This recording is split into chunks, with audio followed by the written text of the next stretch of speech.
नमस्कार. मी भाऊ तोरसेकर. तुम्ही बघत आहात प्रतिपक्ष. मित्रांनो, मी सहसा धक्कादायक बातम्या, गौप्यस्फोट करत नाही.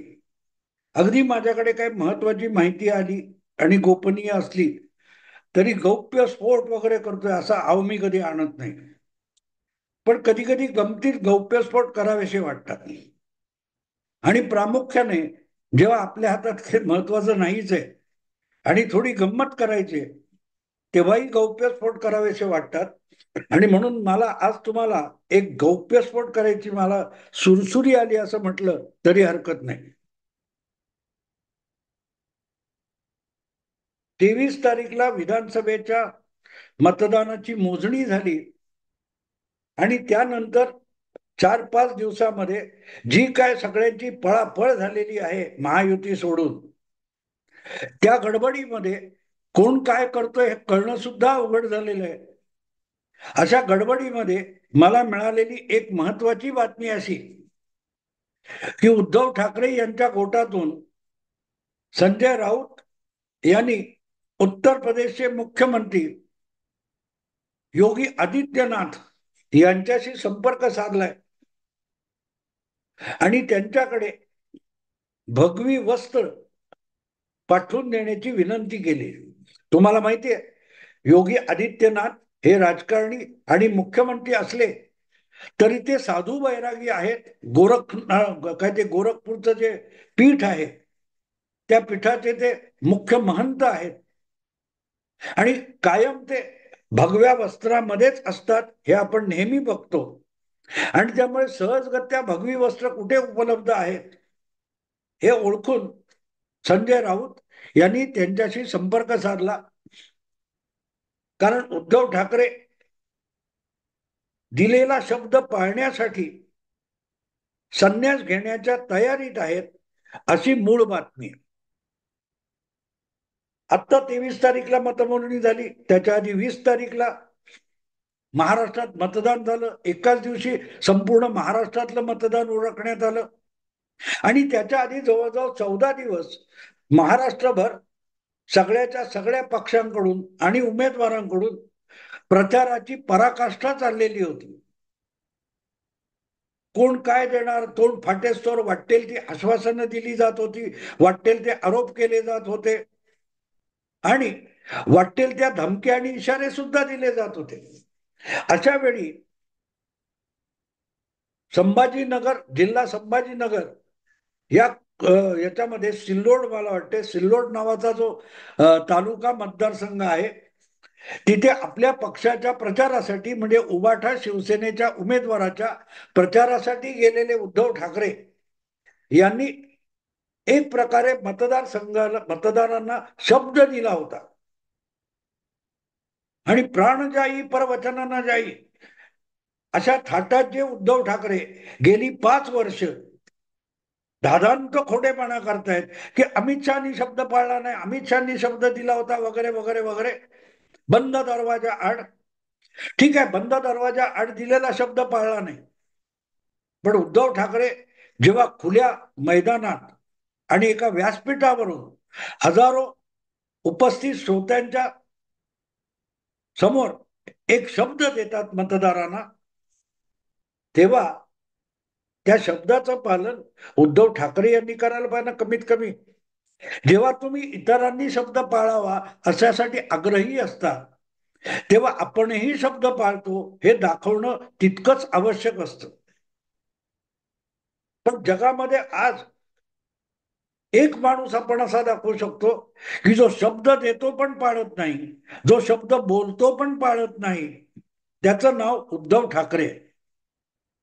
तुम्हाला आठवतं मित्रांनो, 28 का 30 जून 2022 फेसबुक लाईव्ह करताना उद्धव ठाकरे यांनी घोषणा करून टाकली की मी आता मुख्यमंत्री पदाचा राजीनामा देतोय आणि फक्त मुख्यमंत्री नाही, माझ्या विधान परिषदेचं सदस्यत्व, आमदारकी आहे त्याचा पण राजीनामा देऊन टाकतो, मला आता ह्यातलं काहीच नकोय असं तडकाफडकी म्हणून उद्धव ठाकरे हे वर्षा बंगला सोडून मातोश्रीवर आले होते.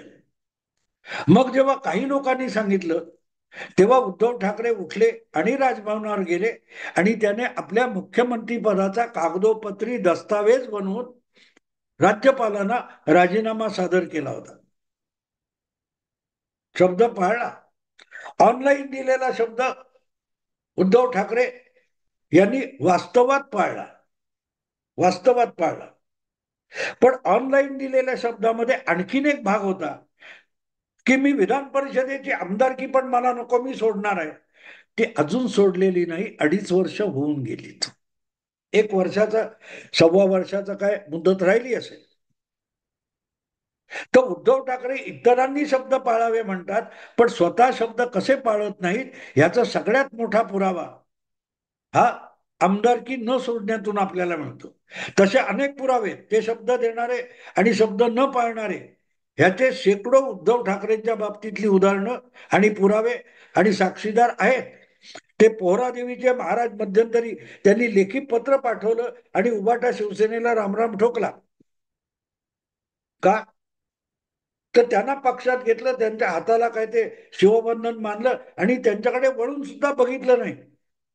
कंटाळून ते त्यांनी शेवटी राजीनामा पाठवून दिला. तर शब्द देणं आणि तो न पाळणं किंवा न पाळण्यासाठीच शब्द देणं, वचन देणं, ह्यामध्ये उद्धव ठाकरे यांची खासियत आहे. अनेक इच्छुक आमदार, उमेदवार ह्यांच्या आत्ताच तक्रारी आल्या ना, आधी तिकीट दिलं मग काढून घेतलं, आधी तिकीट देतो म्हणून सांगितलं आणि नंतर त्यांचे फोन पण उचलले नाहीत. म्हणजे शब्द द्यायचा आणि पाळायचा नाही, यासाठी जगामध्ये सध्या सर्वात टॉपमोस्ट ख्यातनाम कोण असेल तर उद्धव ठाकरे. पण मला गंमत तीच वाटली की उद्धव ठाकरे शब्द पाळायला का निघाले. 15-20 दिवसापूर्वी कधीतरी संभाजीनगर जिल्ह्यातल्या सिल्लोड मतदारसंघामध्ये प्रचाराला गेलेले उद्धव ठाकरे यांनी असा कुठला शब्द मतदारांना दिला होता. आणि सिल्लोडमध्ये एवढं अगत्याने उद्धव ठाकरेंनी प्रचाराला जायचं कारणच काय होतं. आणि आत्ताच गेले होते असं नाही, उद्धव ठाकरे हे 5 वर्षापूर्वी सुद्धा सिल्लोडला प्रचाराला गेले होते. ते प्रचाराला जाण्याच्या आधी अवघा 1-1.5 महिना तिथले जे काँग्रेसचे आमदार होते, अब्दुल सत्तार यांना काँग्रेसमधून शिवसेनेत आणण्याचा पराक्रम उद्धव ठाकरे यांनी केला होता. ते मातोश्रीवर आले, त्यांच्या हाताला उद्धव ठाकरे यांनी शिवबंधन मानलं आणि त्यांना शिवसेनेत सामावून घेतलं आणि लगेच आलेल्या निवडणुकीत त्यांना सिल्लोडमधून उमेदवारी देऊन टाकली होती. आणि मग पुढे उद्धव ठाकरे हे सिल्लोडमध्ये प्रचाराला गेले होते. आणि सिल्लोडच्या प्रचारात उद्धव ठाकरे यांनी उच्चारलेलं वाक्य मला अजूनही आठवतं. उद्धव ठाकरे सिल्लोडच्या प्रचारामध्ये बोलले होते की मला मुख्यमंत्री व्हायचे. अर्थात हे वाक्य ते बोलले नव्हते, ते वाक्य असं बोलले होते की आज सत्तार आलेत शिवसेनेत, उद्या सत्ता येईल. आधी सत्तार आलेत आणि लवकरच शिवसेनेची सत्ता येईल, असं वाक्य उद्धव ठाकरे बोलले होते. आणि आली सत्ता, आली म्हणजे पळवून आणली, चोरली. ज्या युतीला बहुमत मिळालं होतं तिला टांग मारून मतदाराने नाकारलेल्या काँग्रेस राष्ट्रवादी बरोबर जाऊन उद्धव ठाकरे यांनी मुख्यमंत्रीपद मिळवलं. आता 5 वर्षानंतर तेच उद्धव ठाकरे परत सिल्लोडमध्ये गेले. कशासाठी गेले? तर 5 वर्षापूर्वी ज्या अब्दुल सत्तार यांना निवडून आणा आणि मला मुख्यमंत्री करा हे सांगायला गेलेले उद्धव ठाकरे यावेळेला 5 वर्षानंतर आपण चुकलो हे सांगायला गेले. आपण चुकलो.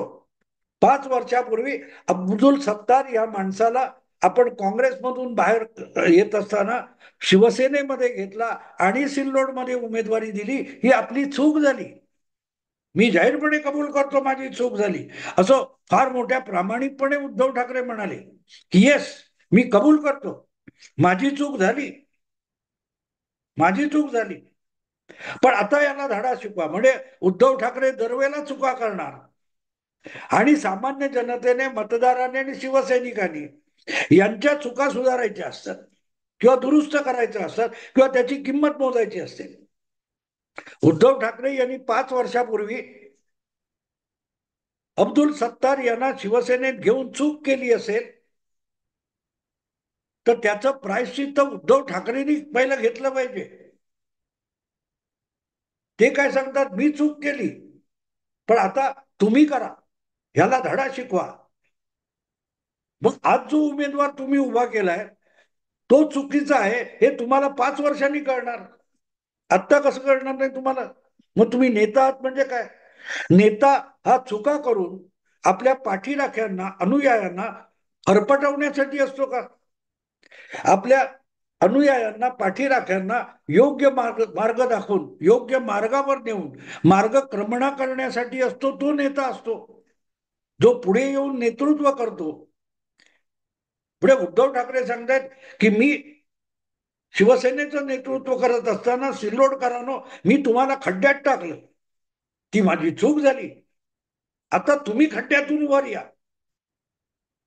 अरे पण खड्ड्यात ढकललं का, याचं उत्तर कोणी द्यायचं? असली उत्तर उद्धव ठाकरे कधी देत नसत आणि त्यांना तसा प्रश्न कोणी विचारत नाही.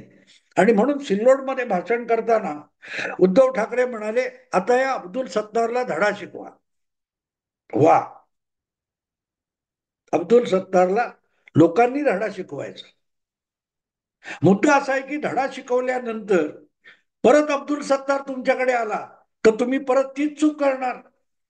भास्कर जाधव हे मुळातच शिवसेनेचे आमदार होते आणि त्यांना कधी 15-20 वर्षापूर्वी तिकीट नाकारलं गेल्यानंतर ते उठले आणि राष्ट्रवादी काँग्रेसमध्ये शरद पवारांच्या आश्रयाला गेले आणि तिथून निवडून आले. 2019 मध्ये ते परत आले, परत शिवसेनेचे आमदार झाले. मुद्दा असा आहे की भास्कर जाधव हे एकदा शिवसेनेला दगा देऊन गेलेत तरीही त्यांना पक्षात परत घ्यायचं आणि परत त्यांना नंतर गद्दार पण म्हणणार तुम्ही. मुद्दा असा आहे की एकदा गद्दारी केलेल्याला परत पक्षात घेणं हा नाकर्तेपणा आहे, ही चूक आहे.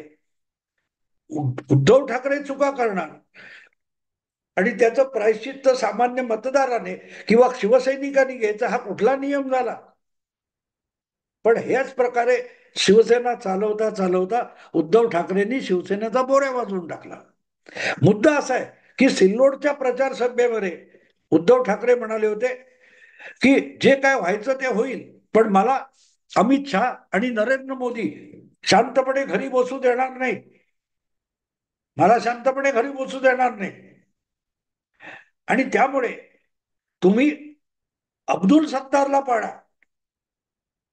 तुम्ही अब्दुल सत्तारला पाडलं नाही आणि महायुतीचा पराभव केला नाही तर मला संन्यास घ्यावा लागेल, मी संन्यास घेऊन टाकेन. प्रश्न असा आहे की अब्दुल सत्तार निवडून आले, महायुतीचा उमेदवार निवडून आले, महायुती प्रचंड बहुमताने सत्तेत आली आहे. त्यामुळे महायुती सत्तेत आली आणि अब्दुल सत्तार निवडून आले तर आपल्याला संन्यास घ्यावा लागेल असं म्हणताना उद्धव ठाकरे यांनी निवडणुकीत उबाठा शिवसेनेचा पराभव झाला आणि उबाठा शिवसेना परत सत्तेवर आली नाही तर आपण संन्यास घेऊ असं वचन मतदाराला दिले ना सिल्लोडच्या. आणि सिल्लोडचा मतदार किंवा संपूर्ण महाराष्ट्रातला मतदार हा वेगळा काढता येत नाही.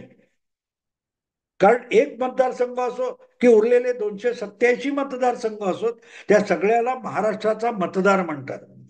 त्यामुळे सिल्लोडमध्ये जे काही मुक्ताफळं उद्धव ठाकरे उधळतात तो शब्द हा फक्त सिल्लोडच्या मतदारांना दिलेला शब्द नसतो तर तो महाराष्ट्राच्या संपूर्ण मतदाराला दिलेलं वचन असतं, सगळ्या पक्षाच्या पाठीराख्यांना, अनुयायांना दिलेलं वचन असतं. त्यामुळे त्या शब्दाचं पालन आता उद्धव ठाकरे कसं करणार? अर्थात आपल्या दुधखोळ्या पत्रकारांनी हा प्रश्न उद्धव ठाकरेंना विचारलेला नसतात, कारण उद्धव ठाकरेंना आवडणारेच प्रश्न विचारायचे या अटीवरच त्यांच्या पत्रकार परिषदेमध्ये लोकांना प्रवेश मिळत असतो. त्यामुळे आपल्याला पत्रकार परिषदेत उद्धव ठाकरेंनी घेतलं पाहिजे म्हणून त्यांना अडचणीत येईल, वाकडा वाटेल असा प्रश्न विचारायचा नाही हे पत्रकारांनी ठरवून ठेवलेलं आहे. आणि त्यामुळे अब्दुल सत्तार तर निवडून आले, आता तुम्ही संन्यास कधी घेताय असा प्रश्न एकाही पत्रकाराने गेल्या 5 दिवसात उद्धव ठाकरेंना विचारलेला नाही, ना संजय राऊतांना विचारलाय. आता संजय राऊतांची गोष्ट वेगळी आहे, ते बडबड करतील, बकवास करतील, ती फक्त टिपून घ्यायची, उलट काही विचारायचंच नसतं.